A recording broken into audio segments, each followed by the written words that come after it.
किसी दूर दराज के कोने में एक छोटा सा गांव बसा था, शांत, सरल और सीधा सादा। लेकिन कहते हैं ना, वक्त एक सा नहीं रहता। एक दिन ऐसा आया जब बारिश ने मुंह मोड़ लिया। गांव में तो सब जगह अकाल की परिस्थिति हो गई है। लगता नहीं कि अब इस गांव में ज्यादा दिन रुकना उचित होगा। काम के लिए बाहर गांव तो जाना ही पड़ेगा। रमेश काम की तलाश में दूसरे गांव की ओर निकल पड़ता है।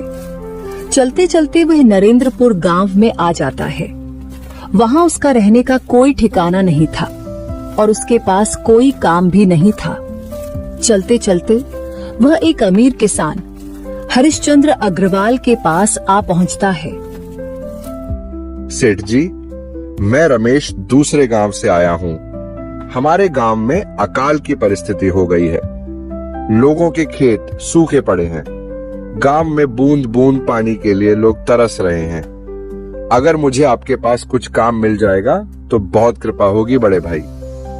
हरिश्चंद्र अग्रवाल थोड़ी देर तक सोचता है और रमेश को ऊपर से नीचे तक देखने के बाद उससे कहता है, अरे रे लगता है तुम्हारी हालत बहुत खस्ता हो गई है। ठीक है, वैसे मेरे पास एक काम तो है, पर लगता नहीं कि तुम वो कर पाओगे। सेठ जी, आप चिंता ना करें। मुझे आप कोई भी काम दे सकते हैं। मैं वह काम पूरी मेहनत और ईमानदारी से करूंगा। अच्छा ठीक है रमेश, तो कान खोलकर सुन लो। मेरे पास 50 गाय और 50 भैंस हैं। तुम्हें हर रोज उन जानवरों का गोबर निकालना होगा और रोज सुबह शाम उन्हें चारा पानी देना होगा। महीने के आखिर में तुम्हें इस काम के लिए 200 रुपये मिलेंगे और हाँ, 2 वक्त का खाना भी हमारी तरफ से मुफ्त दिया जाएगा। बोलो, क्या तुम यह काम कर पाओगे?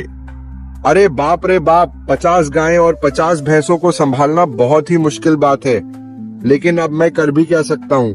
बड़ी मुश्किल से ये काम मिला है और फिर सेठ जी 2 वक्त का खाना भी तो दे रहे हैं। ठीक ही है।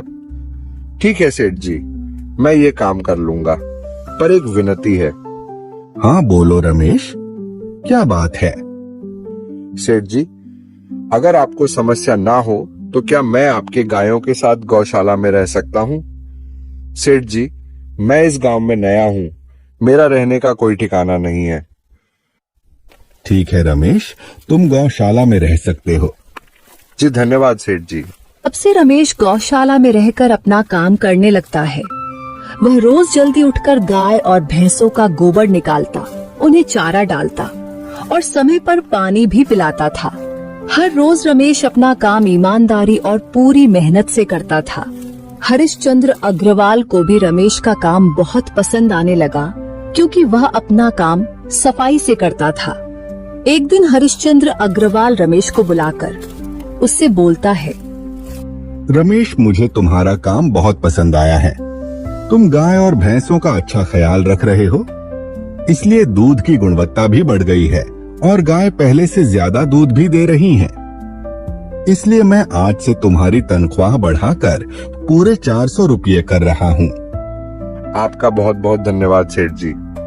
कुछ दिन ऐसे ही बीतने लगते हैं।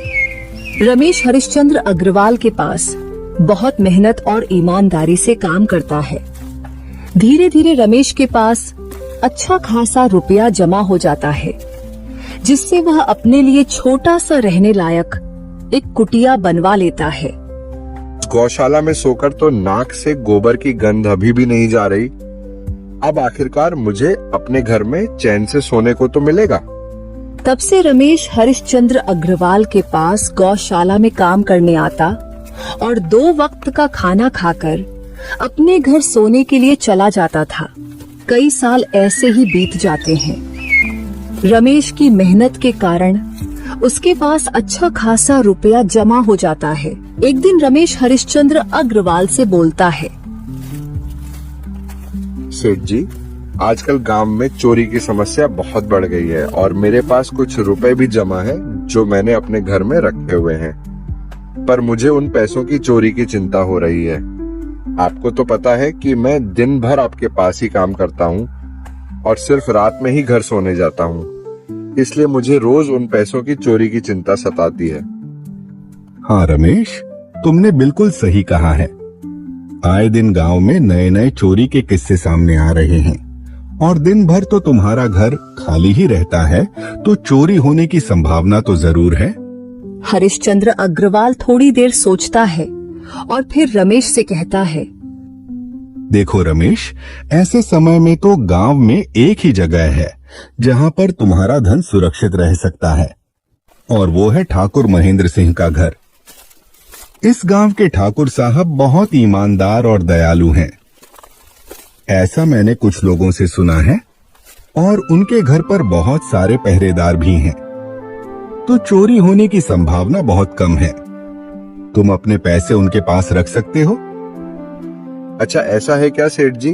ठीक है, फिर आज ही मैं ठाकुर साहब से मिलकर बात करता हूँ और उन्हें अपनी समस्या बताता हूँ। उस दिन रमेश ठाकुर साहब के घर उनसे बात करने जाता है।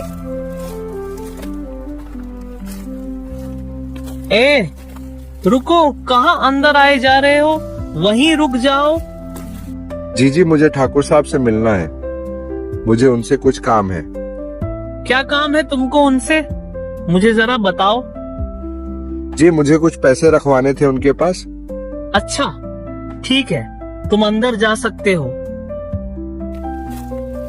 नमस्ते ठाकुर साहब, मैं रमेश हरिश्चंद्र अग्रवाल के यहाँ काम करता हूँ। कुछ साल पहले ही मैं दूसरे गांव से यहाँ आया हूँ। अच्छा रमेश, बोलो, तुम्हारा क्या काम है मेरे पास? ठाकुर साहब, मैं सालों से हरिश्चंद्र सेठ के पास काम कर रहा हूँ और मैंने कुछ रुपए भी जमा कर लिए हैं।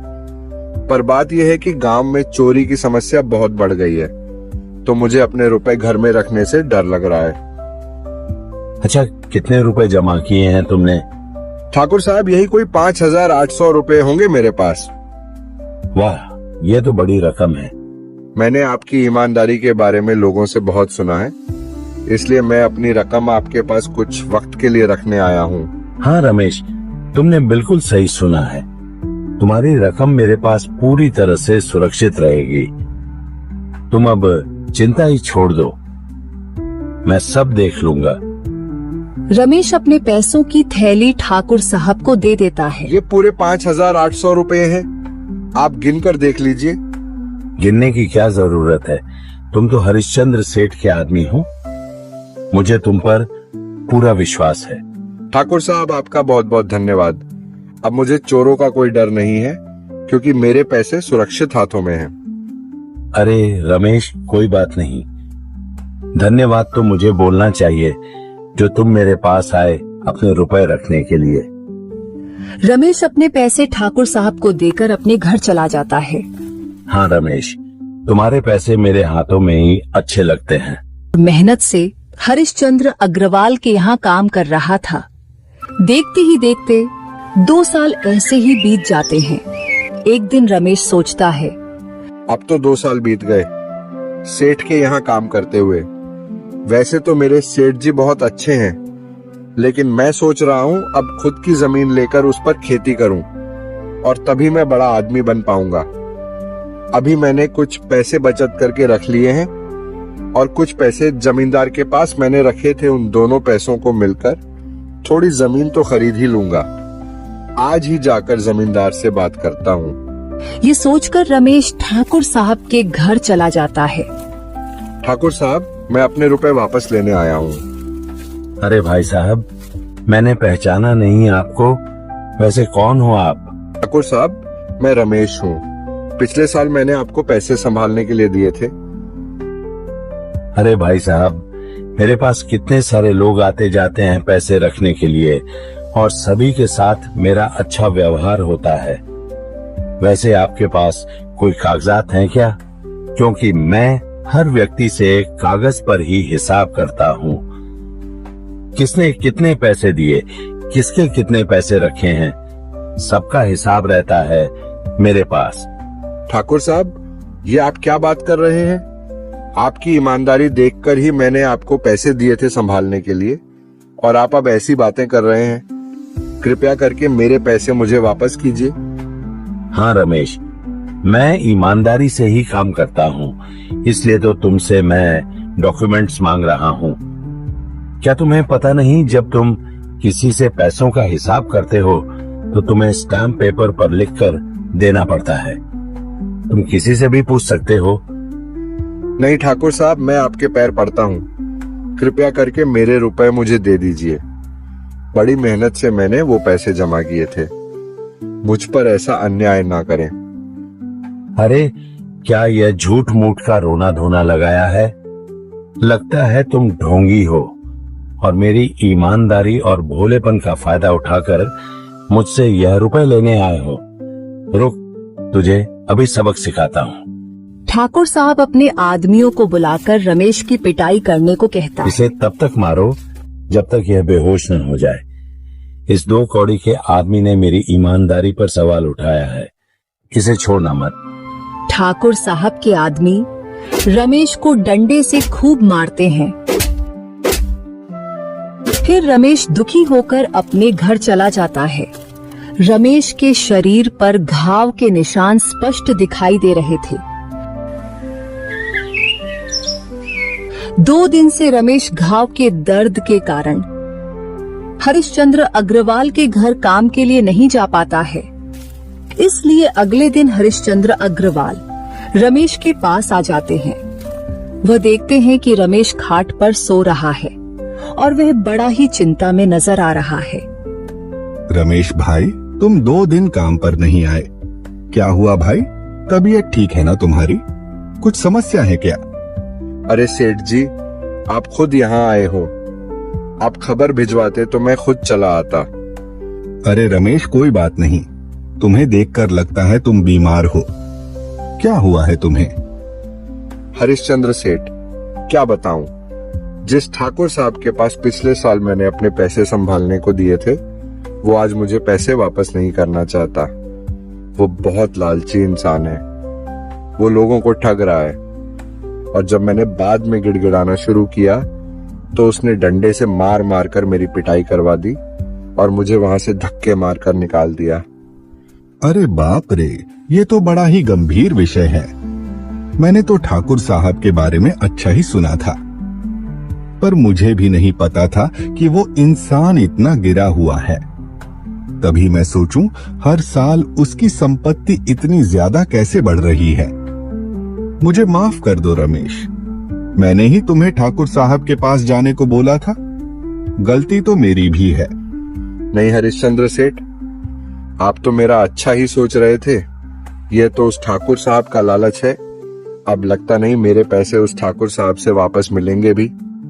रमेश, मेरे पास एक तरकीब है जिससे मैं तुम्हारे पैसे तुम्हें वापस दिला सकता हूँ।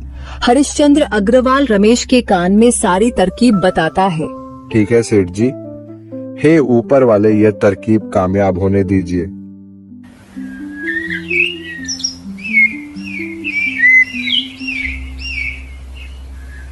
अगले दिन हरिश्चंद्र अग्रवाल बहुत सारे पैसों को एक सूटकेस में भरकर खुद ठाकुर साहब के घर जाता है। अरे हरिश्चंद्र सेठ, आप आज खुद यहाँ? बोलो भाई, इस गरीब के घर कैसे आना हुआ? हमारा तो यह सौभाग्य है कि आप जैसे धनी आदमी के चरण हमारे घर में लगे हैं। नमस्ते ठाकुर साहब। अरे ठाकुर साहब, आप तो मुझे अब लज्जित कर रहे हैं। वैसे मैं कुछ महीनों के लिए दूसरे राज्य में व्यापार करने जा रहा हूँ। मैं यह लगभग 50,000 रुपये लाया हूँ। मुझे डर है कि कहीं यह चोरी ना हो जाए। क्या आप मेरे सारे पैसे अपने पास संभाल कर रख सकते हैं? आपके सिवाय इस गांव में और किसी पर भरोसा नहीं कर सकता। अरे हरिश्चंद्र सेठ, यह भी कोई पूछने की बात है? मेरे पास आपके पैसे बिल्कुल सुरक्षित रहेंगे। आप निश्चित होकर व्यापार करने जा सकते हैं। इस बार तो बड़ी मछली हाथ लगी है। ऐसा मौका बार बार नहीं आता है। अब तो मैं माला माल हो जाऊंगा। तभी वहाँ पर रमेश आ जाता है। अरे रमेश, तुम? अच्छा हुआ तुम आ गए। मैं तुम्हारे पास ही आने वाला था। मुझे माफ करना, उस दिन तुम्हें पहचान नहीं पाया। इतने सारे लोग मेरे पास आते हैं तो जरा परेशानी होती है, पर मैं अपनी बातों का बड़ा पक्का हूँ। हाँ रुको, मैं तुम्हारे सारे पैसे अभी देता हूँ। ठाकुर साहब रमेश के सारे पैसे उसे लौटा देता है। माफ करना रमेश, मेरे आदमियों ने तुम्हारे साथ उस दिन बदतमीजी की। मैं आज ही उनको काम से निकालता हूँ। रमेश बिना कुछ बोले वहाँ से चला जाता है। अरे क्या बात है ठाकुर साहब, आप तो अपनी बातों के बहुत पक्के हैं। तो ठीक है, मैं अपने सारे पैसे आपके पास रख सकता हूँ। हरिश्चंद्र अग्रवाल इतना बोल ही रहा था कि तभी वहाँ हरिश्चंद्र अग्रवाल का नौकर आ जाता है। मालिक, अब आपको बाहर के राज्य में जाने की कोई जरूरत नहीं है। अभी अभी व्यापारियों का संदेश आया है और उसने कहा कि वह खुद हमारे गांव आ रहे हैं। अरे यह तो बहुत बढ़िया बात हुई। अब मुझे इतनी दूर नहीं जाना पड़ेगा। सुन रहे हो ठाकुर साहब, व्यापारी यहाँ आ रहे हैं। अब मुझे नहीं लगता कि यह पैसे आपके पास रखने का कोई मतलब होगा। चलो, आपका बहुत बहुत धन्यवाद। आपने इतनी ईमानदारी दिखाई मुझे। हाँ, पर अगली बार जरूर आपके पास ही आऊंगा। ये क्या हो गया? यह 50,000 रुपए तो चले गए और जो रमेश के 5,800 रुपए हड़प लिए थे वह भी चले गए। आपका बहुत बहुत धन्यवाद सेठ जी। अगर आज आप ना होते तो मेरी सारी जमा पूंजी वो ठाकुर साहब हड़प लेता। रमेश, कोई बात नहीं।